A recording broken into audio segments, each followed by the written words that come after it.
اللہ کے نزدیک مہینے گنتی میں 12 ہیں، اس روز سے کہ اس نے آسمان اور زمین کو پیدا کیا۔ اللہ کی کتاب میں سال کے 12 مہینے لکھے ہوئے ہیں، ان میں سے 4 مہینے ادب کے ہیں۔ یہی دین کا سیدھا رستہ ہے۔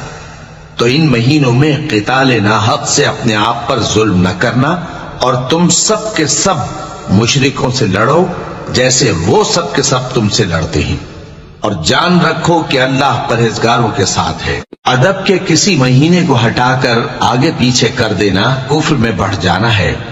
اس سے کافر گمراہی میں پڑے رہتے ہیں، ایک سال تو اس کو حلال سمجھ لیتے ہیں اور دوسرے سال حرام، تاکہ ادب کے مہینوں کی جو اللہ نے مقرر کیے ہیں گنتی پوری کر لیں، اور جو اللہ نے منع کیا ہے اس کو جائز کر لیں۔